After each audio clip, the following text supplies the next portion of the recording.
मुख्य रूप से आज की वार्ता में अपन चर्चा करेंगे ज्योतिष कुंडली और उसके फलादेश पर कितनी विश्वसनीय है।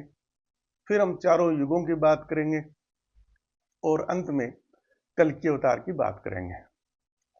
तो मित्रों, जो ज्योतिष है एक विद्या है, बहुत ही वैज्ञानिक तरीके पर है और उसका हम उसी प्रकार से विश्लेषण करेंगे। तो ज्योतिष से इसके बहुत पक्ष हैं, लेकिन हम केवल उस पक्ष की बात करेंगे जो हम किसी ज्योतिष की ज्ञाता, जिसमें ब्राह्मण भी शामिल है, पंडित भी शामिल है, और भी कोई व्यक्ति हो सकता है, तो उसके पास जाते हैं तो वो क्या है कि अपनी जन्म तिथि के हिसाब से अपनी कुंडली बनाता है और उसके बाद में फिर वो उसी हिसाब से ही फलादेश देता है। तो मित्रों, जो अपनी जो ज्योतिष विद्या है उसमें 9 ग्रह और 12 राशि और 12 नक्षत्र पर वो आधारित है। 9 ग्रह के आप नाम, इसमें ज्यादा अपन डीप में नहीं जाएंगे, तो वो जो नाम है वो उसमें अपने सूर्य, चंद्रमा और बाकी जो 8 ग्रह और एक जो उपग्रह चंद्रमा, उन पर ही वो आधारित है। और बाकी जो राशियां हैं और जिनमें 12 नक्षत्र हैं, वो मित्रों जो आकाश में, ब्रह्मांड में उस वक्त जब ये ज्योतिष विद्या का आविष्कार हुआ था, उस वक्त जो आसमान से नंगी आंखों से या उनके पास जो भी विधि थी उसके हिसाब से रात्रि को आसमान में जो तारे हमें दिखाई देते हैं, तारा मंडल जो दिखाई देते हैं, कॉन्स्टलेशन जिसको बोलते हैं अंग्रेजी के अंदर, उस पर आधारित है। तो आप यही मानिए जो 12 नक्षत्र हैं या 12 राशियां हैं, वो पृथ्वी से देखने पर सबसे निकटतम तारों पर आधारित है। अब जो अपना पतड़ा होता है या मंदिरों के अंदर ज्योतिष के बारे में जो 12 राशियां इंगित है, जैसे कुंभ है, मकर है, मीन है, तो उनमें कुछ आकृतियां बनी हुई है। जैसे तुला राशि में तुला है, सिंह वाले में सिंह है, इसी प्रकार से मकर, मिथुन इत्यादि जो है सबकी वो बनी हुई है। तो पहले तो आपको ये भ्रांति दूर हो जानी चाहिए भी इस उस प्रकार का कोई काल्पनिक व्यक्ति है या कोई, जैसे मीन राशि है, किसी मछली है और जो भी है, तो वो आकृतियां क्या है, तो इसमें आपको क्लैरिटी होनी चाहिए। इंटरनेट पर सारी चीजें उपलब्ध है, तो उससे अपने को ये लगता है कि जो तारा समूह है नक्षत्र का, उसमें उसको रेखाएं मिलाने पर जो निकटतम आकृति संभव होती है या जो अपनी याददाश्ती में बहुत ही आसानी से बन सकती है, जैसे तुला राशि है, और तुला राशि में जो तारे हैं उनको अपन मिलाएंगे तो तुला के लगभग तुला जैसी आकृति उसमें फिट बैठती है। तो एक तो आपको ये पता होना चाहिए। दूसरा, आपके जो राशियां हैं वो जन्म तिथि के हिसाब से है ना, कौन सा ग्रह आपके किस राशि में है, किस नक्षत्र में है, जो भी है उसका, वो सारा वैज्ञानिक है, बिल्कुल साइंटिफिक है, 100% साइंटिफिक है। अब आती है फलादेश की। तो उन ग्रह, मतलब राशियों और ग्रहों की स्थिति के हिसाब से है ना, जो भी इसका विश्लेषक है जो फलादेश देता है, तो वो उसकी गणना करता है। अब उसकी गणना उसके विवेक पर, उसकी बुद्धि पर, उसकी जो भी उसका ज्ञान है उस पर आधारित है। तो पहला प्रश्न तो ये उठता है कि ज्योतिष का जो आधार बनाया गया है, 9 ग्रह और जो 12 राशियां हैं, क्या वो पूर्ण है? तो इसमें मैं आपको स्पष्ट कर देता हूं मैं कि ये जो मानव शरीर है जो पृथ्वी पर निवास करता है, तो इस पृथ्वी पर जितने भी हमें हमारे आकाशीय पिंड हैं वो प्रभाव डालते हैं। तो उनमें चंद्रमा से लेकर सूर्य, 8 ग्रह, फिर हमारे जो तारा मंडल है, और फिर आगे बढ़ जाए, जैसे संक्षेप में आपको सौर मंडल का मैं बताता हूँ। पृथ्वी सौर मंडल का हिस्सा है और जो कि सूर्य की चारों तरफ चक्कर लगाता है। फिर सूर्य जो हमारी आकाश गंगा है उसके द्रव्यमान केंद्र के चारों तरफ चक्कर लगाता है। पृथ्वी तो सूर्य के चारों तरफ 365 दिनों में एक चक्कर लगा लेती है, लेकिन सूर्य उस आकाश गंगा के केंद्र के चारों तरफ चक्कर लगाने में करोड़ों करोड़ों वर्ष लेता है। फिर बात यहीं खत्म नहीं होती। हमारी जो आकाश गंगा है, वो जो बाकी की जो आकाश गंगाओं का जो समूह है, उनके सबके द्रव्यमान केंद्र के चारों तरफ चक्कर लगाती है। बात यहां भी खत्म नहीं है। हमारी जो आकाश गंगाओं का जो समूह है, वो भी एक बहुत ज्यादा, कोई आकाश गंगाएं मान लो या और कोई मान लो, उसके केंद्र के चारों तरफ चक्कर लगाते हैं। तो इसका विस्तार कहाँ है? आइडियली ये अनंत है, मैं तो अनंत मानता हूं। लेकिन वैज्ञानिक क्या है कि जो जो भी उनके पास आज के वक्त में उपलब्ध साधन है, हब्बल टेलीस्कोप मान लीजिए और मान लीजिए आप, जो भी उनके जो साधन है, उनसे उन्होंने इस ब्रह्मांड की जो संरचना है ना, उसको एक सीमित विस्तार दिया। अलग अलग वैज्ञानिकों ने अलग अलग गणनाएं करके अलग अलग दावे इसमें किए। अब उनकी जो गणना का आधार है वो क्या है कि मुख्यतः प्रकाश के वेग पर आधारित है।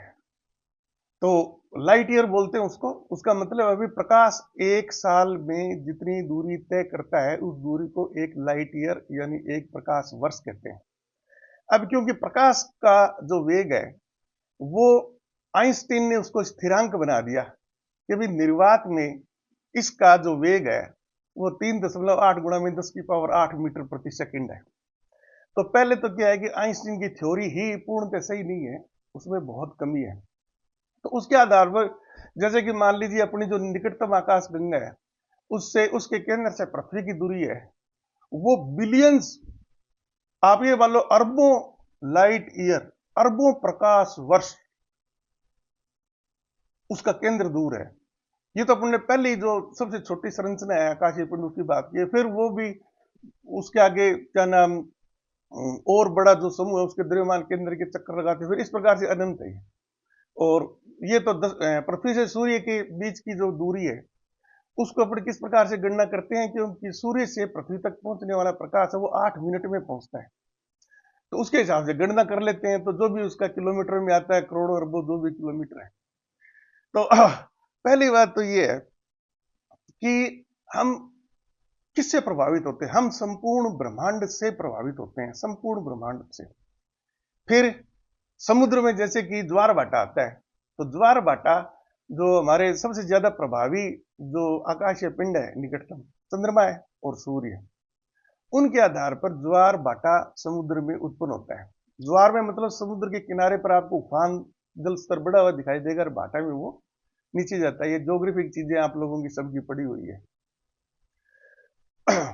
अब ज्वार भाटा तो चलो मान लिया एक निर्जीव चीज आप मान लेते हो, लेकिन मानव मानव इससे किस प्रकार से प्रभावित होता है, तो ये थोड़ा आगे अपन इस पर विशेष पुनर्जन्म की बात करेंगे ना, उस वक्त अपन इस पर विशेष चर्चा करेंगे। तो मानव शरीर एक जैविक इकाई है जो कि माता और पिता से मिलने वाली जो दो कोशिकाएं हैं उनके निर्माण से वो उत्पन्न होता है। लेकिन उसमें जो उसके गुण और जो इत्यादि है वो उसके अंदर जो स्थित जो डीएनए है, जीन्स है, उनमें कोडेड होते हैं। वो सारी सूचनाएं, बहुत लंबी चौड़ी इसका विश्लेषण, बहुत सूचनाएं है वो, चलो वो भी समझ में आता है। लेकिन वो बाहरी वातावरण से किस प्रकार से प्रभावित होती है? वो बाहरी वातावरण से इस प्रकार से प्रभावित होती है कि हम रात दिन अपने ज्ञानेंद्रियों के द्वारा जितनी सूचनाएं इकट्ठे करते हैं, वो जो मानव सबसे बड़ी मशीन है, उस एपिसोड में मैंने इसकी बिल्कुल कंप्यूटर से तुलना करके और अच्छी तरह से जिसको गहराई से जाना है वो उसमें क्या नाम उस एपिसोड को देखे, और उसको और ज्यादा गहराई से जाना है वो इंटरनेट पर सर्च कर ले। तो इस शरीर में जो भी परिवर्तन होते हैं, कोशिकाओं का आगे शरीर का आकार प्रकार इत्यादि, वो सब हमारे मस्तिष्क में जो सूचनाएं हम ग्रहण करते हैं उससे भी प्रभावित होता है। और जो माता पिताओं ने जो सूचनाएं ग्रहण की हैं वो भी तो अपने जीन्स में आ गई ना, वो भी आती है। यानी कहने का मतलब है जिस प्रकार से ग्रह और नक्षत्र हमारी पृथ्वी को प्रभावित करते हैं, उसी प्रकार के मानव के आचार विचार, उसके निर्माण, उसके सबको वो प्रभावित करते हैं। तो एक तो क्या है कि जो अपने आज की उपलब्ध जो ज्योतिष विद्या है वो पूर्ण नहीं है, एक उसका संपूर्ण प्रभाव का एक छोटा सा हिस्सा है। ठीक है, तो यहाँ पर अब आप पर आपके स्वयं विवेक पर हुआ है। मैं किसी को चैलेंज नहीं कर रहा, किसी की धार्मिक आस्था को मैं ठेस पहुंचा नहीं रहा, मेरा ऐसा कोई उद्देश्य नहीं है। ये मेरे निजी विचार है और मैं इसके लिए स्वयं जिम्मेदार हूं। अब बात आती है फलादेश की। अब आपके विवेक पर है कि आप उसकी जो फलादेश है, और आजकल तो स्थिति क्या है कि जो भी ये कुंडलियां बनाते हैं वो पहले तो खुद अपनी बुद्धि से स्वयं विवेक से उनकी गणना करके फलादेश निकालते थे। आजकल तो टोटल सब कंप्यूटर से, जो कंप्यूटर को जिसने सॉफ्टवेयर बनाया है ना, वो जिस सॉफ्टवेयर का वो ज्योतिषी उपयोग करता है फलादेश निकालने में, उस वो है असली तो दिमाग तो उसका है। उस पुजारी का तो कुछ, उस पंडित का तो कुछ नहीं है यहाँ पर, जो उसका ज्ञाता है। मैं बार बार पंडित पुजारी नाम ले रहा हूँ तो मेरी किसी जाति विशेष या उससे धर्म से संबंधित नहीं है ये, एक वो एक संज्ञात्मक इकाई है। तो फिर मैं डिस्क्लेमर देता हूँ कि मैं किसी की भावना या विद्या इत्यादि को आहत करने की मेरी कोई वो नहीं है।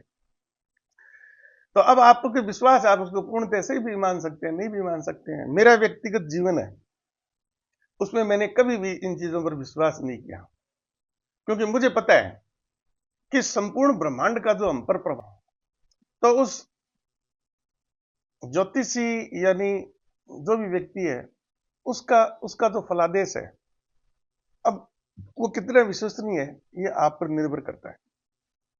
मैं तो, क्योंकि जो कृष्ण भगवान की जो गीता है, गीता भी नाम कई नाम से है, इसमें कंफ्यूजन हो जाता है बहुत से लोगों को। भगवत गीता नाम से भी है, श्रीमद भगवत गीता भी है, भगवत गीता भी है, श्रीमद भगवत पुराण भी है, और इस प्रकार से मिलते जुलते बहुत नाम है। फिर बहुत से लोगों ने गीता पर टिप्पणियां लिखी हैं, तो उन्होंने भी अपने अपने टाइटल दे रखे हैं। तो इंटरनेट से जब अपन सर्च करते हैं तो कई बार अपने में कंफ्यूजन उत्पन्न हो जाता है। तो जो नए लोग हैं उनको सही गीता पहचानने के लिए सबसे बड़ा, वो जो सबसे प्रसिद्ध गीता का जो क्या नाम संस्कृत श्लोक है, यदा यदा ही धर्मस्य ग्लानिर्भवति भारत, तो वो एक है, तो वो असली गीता के अंदर ही है। तो मैं तो क्या है, मेरे व्यक्तिगत जीवन में मैं कोई आपको एक सलाह दे रहा हूं, आप मानो आपकी मर्जी है, नहीं मानो तो आप, मेरा खुद का ही व्यक्तित्व है।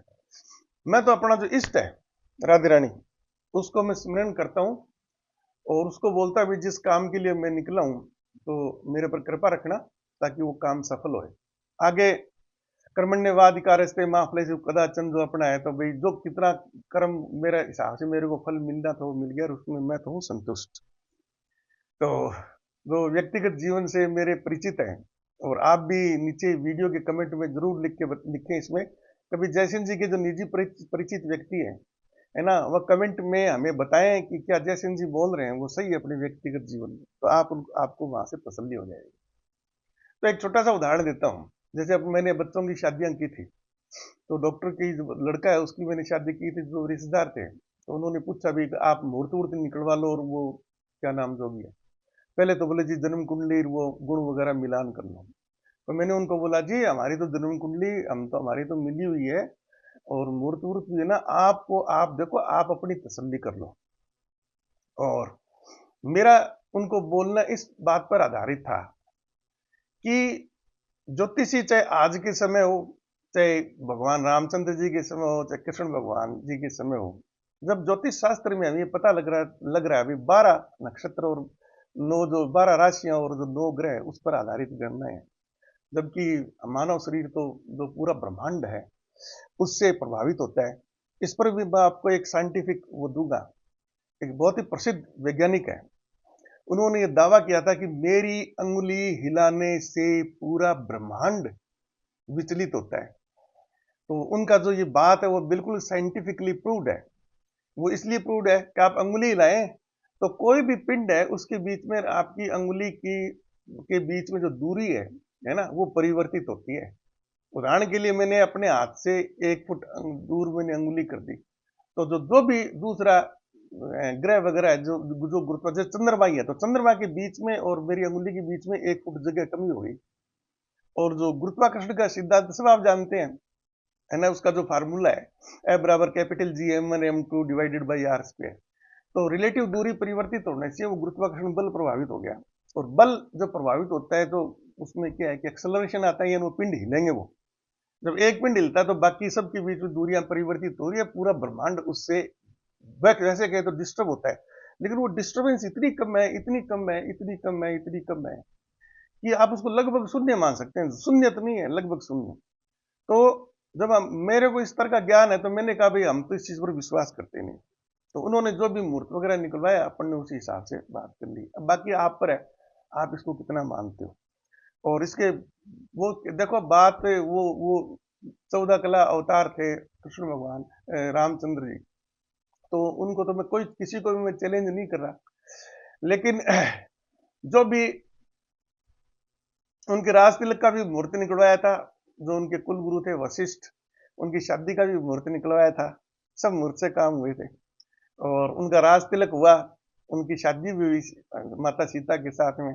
राज तिलक होने के बाद में राज गद्दी पर वो कितने समय बैठे, जंगल में चले गए, और सीता जी से उनका क्या नाम दूरी, क्या नाम जो भी है, वो मतलब अलग हो गए, रावण उनका हरण करके ले गया था, फिर वो वापिस, वो पूरी कहानी आपको पता है, जो भी मतलब वाल्मीकि के आश्रम में रहे थे, सीता जी का त्याग कर दिया।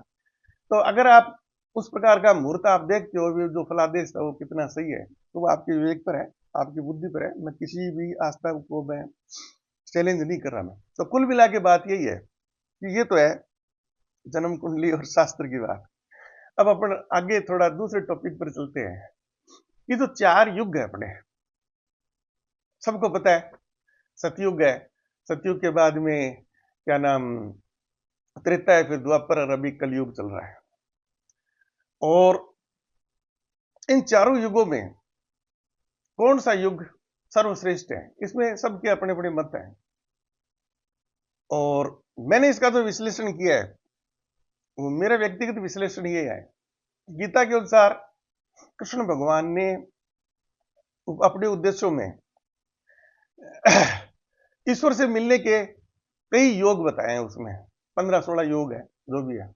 उनमें सबसे ऊपर वाले जो 3 है ना, वो प्रमुख अपन मानते हैं। उसमें ज्ञान योग है, कर्म योग है और भक्ति योग है। तो अब इन तीनों की अपन बात कर लेते हैं।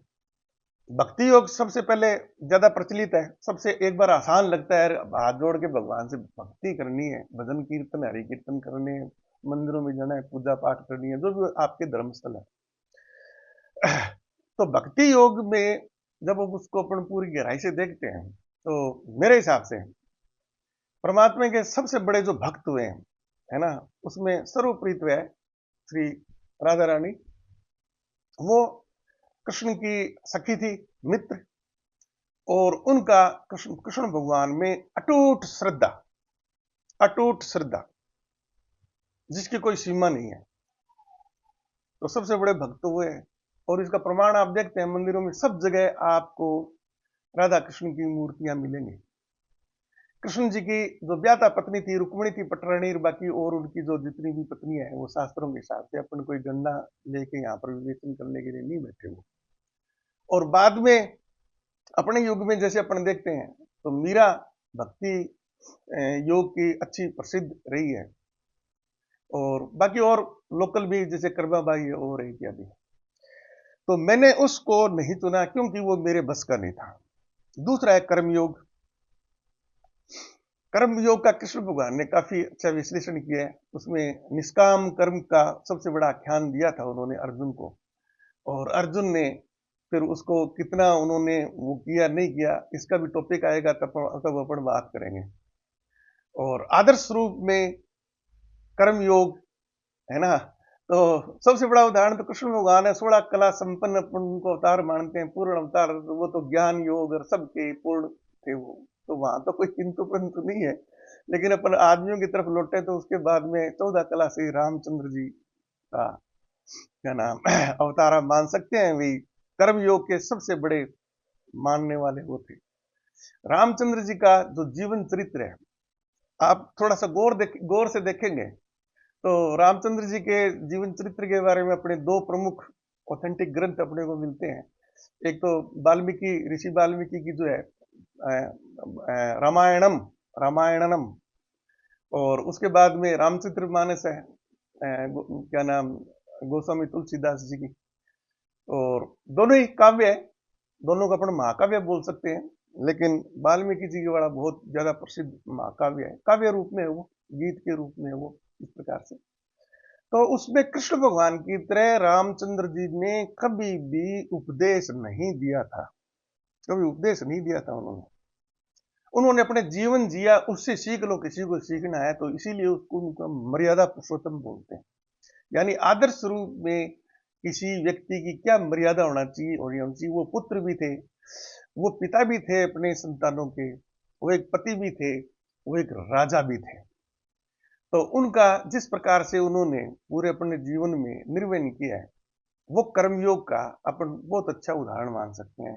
तो मेरा निर्णय ये था, मुझे लगा भी मेरे भी ये इतना बस का नहीं है। बाकी बच गया ज्ञान योग। अब वो सब ईश्वर की वो है लीला, है ना। और जब क्योंकि मुझे इस बात का पता लगा कि भाई आध्यात्मिक क्या चीज है और मेरे आगे आगे जाना चाहिए, तो वो तो 1990 की बात है, आज से मतलब 35 साल पहले। तो उससे पहले तो मैं तो बिल्कुल ही नास्तिक था। तो उस वक्त जब मेरे को क्लिक हुआ, तो भाई फिजिक्स में मेरा अच्छा ज्ञान था।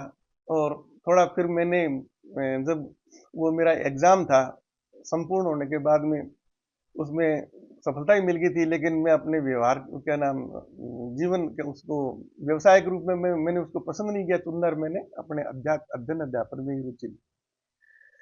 तो मैंने कहा अब इसी क्षेत्र में अपन आगे बढ़ेंगे ईश्वर प्राप्ति के लिए, तो ज्ञान योग को मैंने चुना है। तो मैंने जितना भी उपलब्ध ज्ञान है अधिकतम ज्ञान लेने की मैंने कोशिश की है।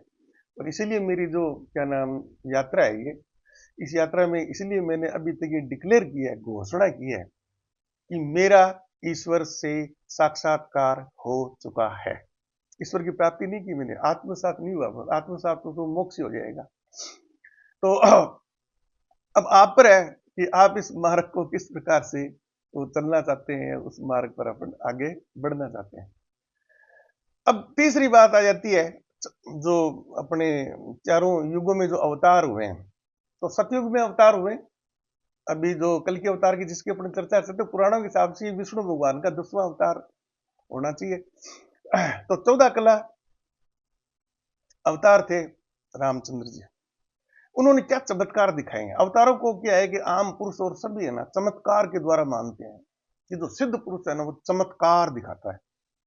चमत्कार से क्या तात्पर्य है, पीछे वाले वीडियो में अपन ने बात की थी कि ऐसा कोई घटना हो, उनके क्रियाकलाप से ऐसी कोई चीज परिवर्तित हुई है, किसी को फल मिला है, या कोई मान लो आप जैसे शत्रु थे उनके अधर्मी थे उनका विनाश करना इत्यादि से, उससे पूरा समाज जो स्टन हो जाए, भौचक्का रह जाए, एक उनके लिए अकल्पनीय हो भी, अरे ये ऐसा ऐसा तो केवल ईश्वर ही कर सकता है। मैं तो उनको चमत्कारों की श्रेणी में लेता हूं। तो रामचंद्र जी का सबसे बड़ा जो चमत्कार था कि सीताहरण के बाद में वो रावण को मारने के लिए और सीता जी को वापस प्राप्त करने के लिए घर से चले थे, दो भाई चले थे, वो क्या नाम जंगल से, रामचंद्र जी और लक्ष्मण जी। फिर उनके साथ में कितने लोग जुड़े, हनुमान जी से लेकर वो आप पूरी बानर सेना, जो भी उनके जो जामवंत जी वगैरह वगैरह आप जानते हो सारा, यानी बहुत बड़ी संख्या थी। हजारों में तो आप बिल्कुल मान सकते हो, लाखों करोड़ों की तो मैं बात नहीं करता। किसी व्यक्ति के साथ उसके कार्य में हेल्प करने के लिए निस्वार्थ भाव से, रामचंद्र जी ने कोई उनको तनख्वाहें थोड़ी दी थी, खजाना थोड़ी था उनके पास, है ना।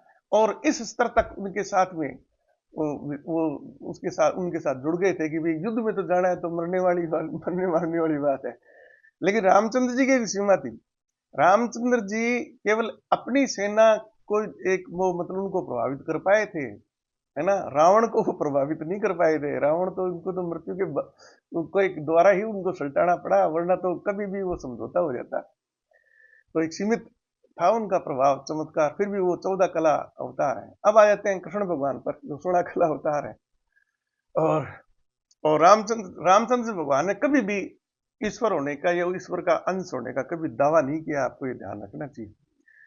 कृष्ण भगवान ने जो सभी ज्ञानों का जो सार है, वेदों इत्यादियों का जो सार है, वो जो कृष्ण भगवान की गीता है, उनके मुख से अर्जुन के माध्यम के द्वारा जो उच्चारित हुई है, और उनको महर्षि वेदव्यास जी ने लिपिबद्ध किया था, है ना।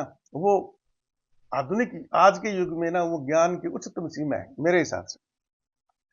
वो ज्ञान कहाँ दिया गया था। कृष्ण भगवान ने भी बहुत चमत्कार दिखाए, बहुत लीलाएं दिखाई है, लेकिन उनका जो सर्वश्रेष्ठ, जो आप सबसे मतलब अधिक अगर आप चमत्कार की श्रेणी में देखें तो आपका हिसाब है, मेरे हिसाब से उनका वो आख्यान है, जब एक तरफ कौरवों की पूरी सेना खड़ी है सजी हुई युद्ध शुरू करने के लिए, एक पास पांडवों की खड़ी है, दोनों सेनाओं के बीच में जाके रथ क्या नाम वहां रोका था, और वहां पर वो अर्जुन को उपदेश देते हैं, जो एक निष्क्रिय हो गया था, जी मैं तो नहीं लड़ूंगा वगैरह, वो है। तो कृष्ण भगवान ने दोनों को ही, मतलब सम्मोहित बोल लो, कुछ भी कर लो, दोनों सेनाओं को एक साथ, है ना, उन्होंने प्रभावित किया था। और बाद में जो युद्ध समाप्त हो गया और हो गया, तो गीता का उपदेश तो वैसे भी नहीं मानना है ना। जो बचे हुए कौरवों ने भी माना था, बचे हुए जो पांडव थे वो तो थे ही उनकी फौज, उन्होंने भी माना था, संसार आज तक मानता आ रहा है। तो वो आपका मतलब सबसे बड़ा चमत्कार होता है किसी भी ईश्वर के अवतार के लेने के रूप में, है ना।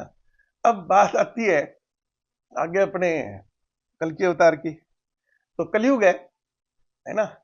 अच्छा, फिर एक चीज और अपने को याद रखनी चाहिए, बहुत से शास्त्रों में लिखा हुआ है, आप गूगल पर सर्च कर लेना, कि ईश्वर को प्राप्त सर्वसुलभ का है। तो मैं किसी शास्त्र का नाम नहीं लूंगा। तो सतयुग में ये क्या आ गया, अभी 1000 की तपस्या जो व्यक्ति प्राप्त करता है उसको जो जितना प्रतिफल मिलता है, त्रेता युग में वो थोड़ा कम मान लीजिए आप, 100 वर्ष की तपस्या।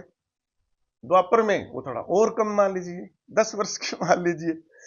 कलयुग में बताया कि वो एक दिन का ही तपस्या है ना, उतना प्रभाव उत्पन्न करती है। और क्योंकि कलयुग में मनुष्य की आयु बहुत कम है, 100 वर्ष आदर्श आयु मानी गई है, उनकी तो आयु ज्यादा होती है, उसी हिसाब से सारा डिस्ट्रीब्यूशन था। और अब इसी एक उदाहरण से आप समझ जाइए कि कलयुग में जो भी अपन योग क्या नाम ग्रहण करते हैं, आत्मसात करते हैं उस मार्ग पर आगे बढ़ने के लिए, तो उसमें ज्ञान योग, भक्ति योग और कर्म योग, तो उसमें सबसे ज्यादा आसान है ना।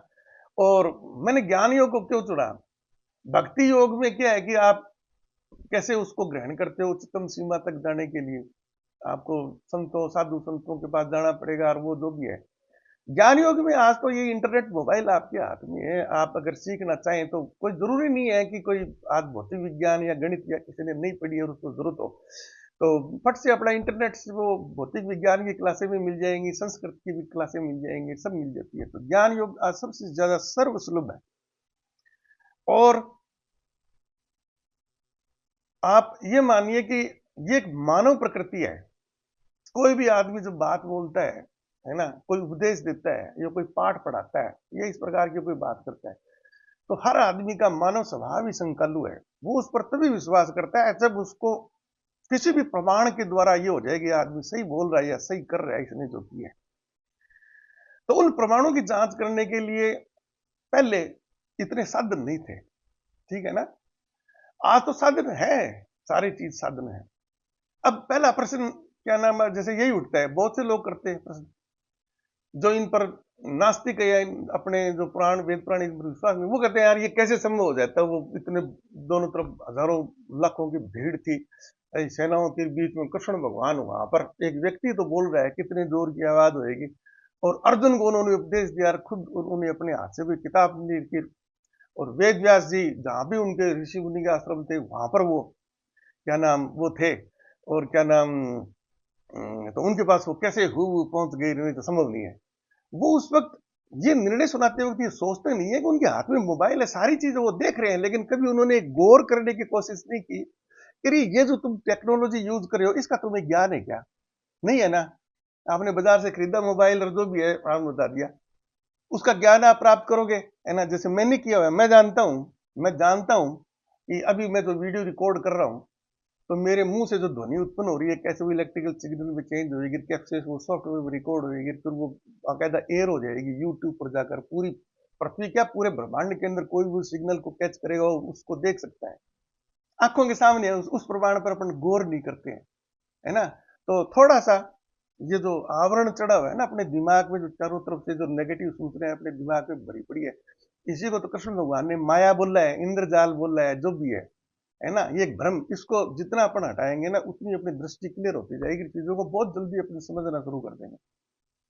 और ले लो उदाहरण, क्या नाम है, बहुत लोग इस बार वो ऐतराज करते कि जी वो हस्तिनापुर में तो धृतराष्ट्र और संजय थे, वो हूबहू जैसे अपन लाइव आजकल क्रिकेट मैच देखते हैं और देखते हैं, किसी नेता का भाषण देखते हैं, बोले उन्होंने पूरे युद्ध का क्या नाम वो पूरा विवरण, है ना, उनको एक दृष्टि के समान दिखा दिया था, इतना सटीक विवरण हर का कौन कैसी हथियार लिए हुए, कौन सेना किधर जा रही है, कृष्ण भगवान का रथ कहाँ पहुंचा है, अब अर्जुन को उन्होंने क्या बोला है, अब किस कोई निशाने पर है ना वो उस वक्त।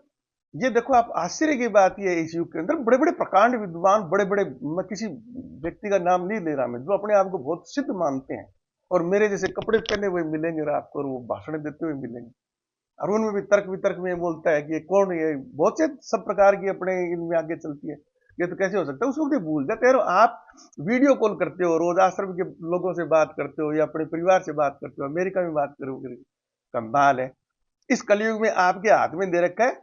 संजय तो योगी था, उसको तो उसने योग के द्वारा ये सिद्धि प्राप्त की थी, बहुत टाइम लगा होगा। आप तो बाजार में गए, 1500 रुपए में मोबाइल ले लिया और अपना शुरू हो गए, जो वीडियो संजय की श्रेणी में पहुंच गया आप। संजय से भी ज्यादा एक्यूरेट।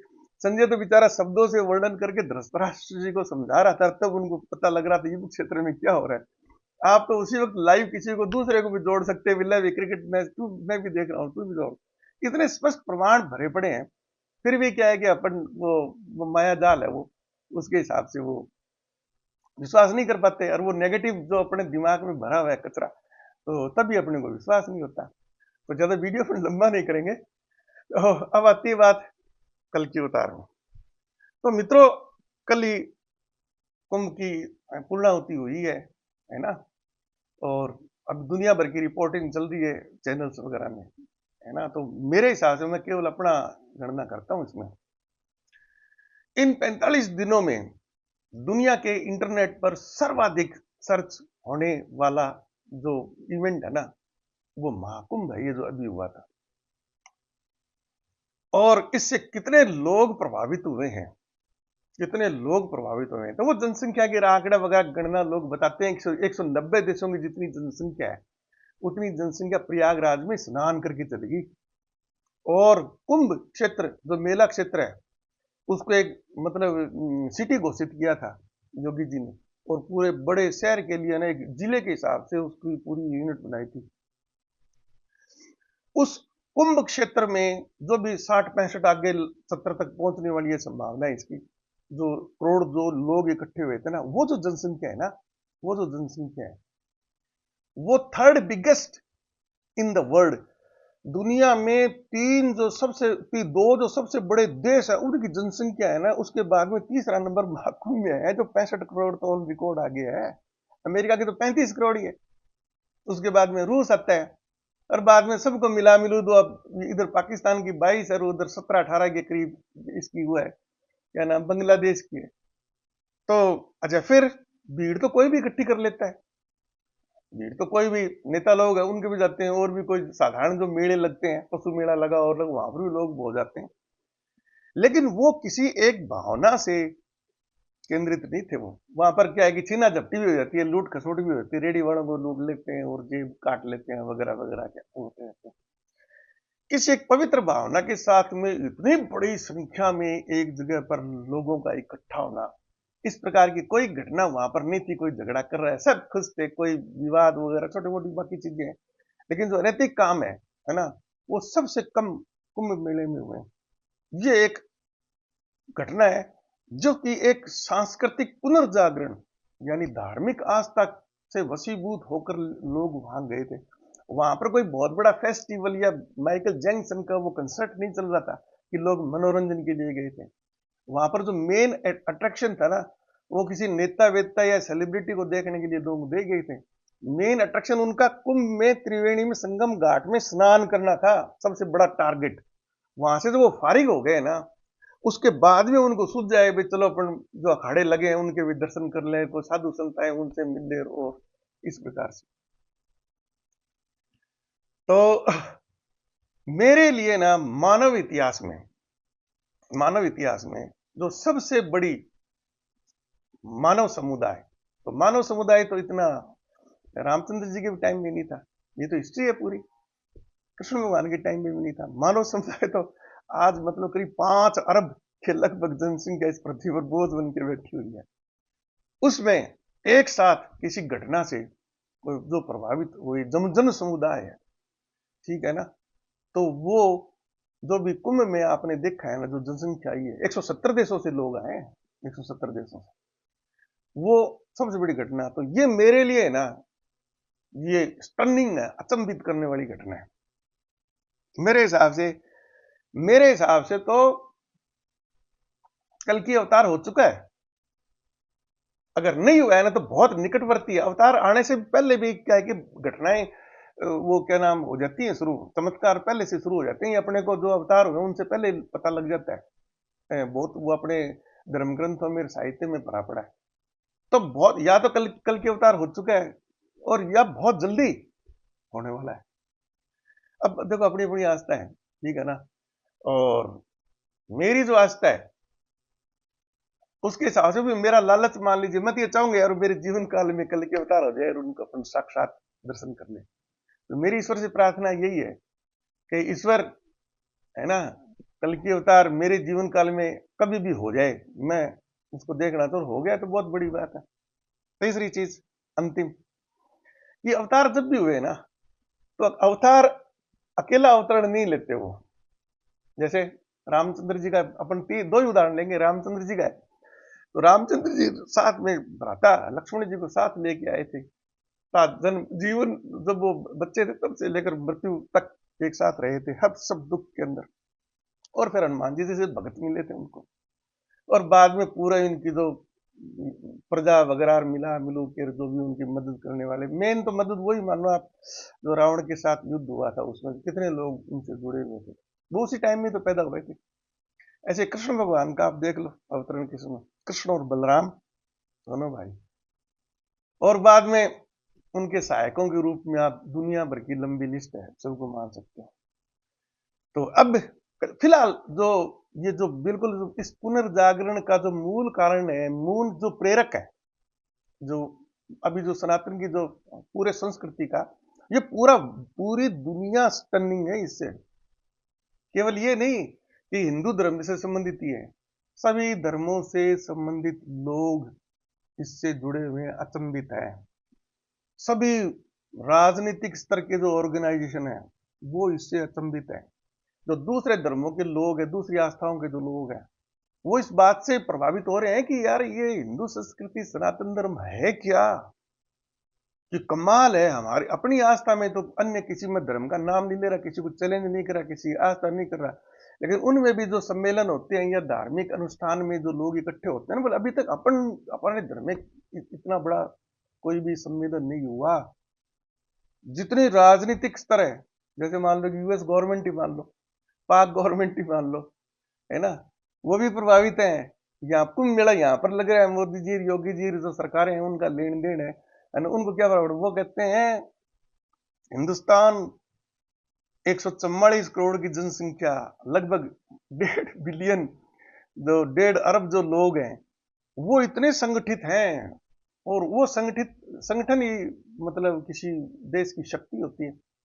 उनका जो नेता है, जैसे फिलहाल मोदी जी हैं, तो वो संगठन मजबूत है तो मोदी जी मजबूत है, और जो मोदी जी मजबूत है तो बाकी सभी प्रभावित होते हैं। खूब आप अनुभव कर रहे हो इस चीज का, जो राजनीतिक परिवर्तन आया है पीछे के 14 सालों में, है ना। तो अब आप गौर कर लीजिए, दृष्टि दौड़ाओ थोड़ा सा, है ना, अपना अपना निर्णय कमेंट में लिखो, फिर अपन इस पर और आगे चर्चा करते रहेंगे जैसे जैसे घटनाएं होती रहेंगी। तो लग रहा है, मुझे तो लग रहा है भाई रामचंद्र जी भी है, बलराम क्या नाम, कृष्ण जी भी है, बलराम जी भी है वो। अच्छा, तीसरा अवतार होंगे, मतलब जो भी है वो, तो बाकी अपन बाद में बात करेंगे, थोड़ा वीडियो लंबा हो गया, अपना चलता रहेगा सीरीज। तो धन्यवाद सभी को, बहुत बहुत क्या नाम, ईश्वर से प्रार्थना, मंगल कामनाएं आप सभी लोगों के लिए, है ना, राधे रानी, और मेरी तरफ से जो कृष्ण भगवान है वो सब आप पर कृपा बनाए रखें।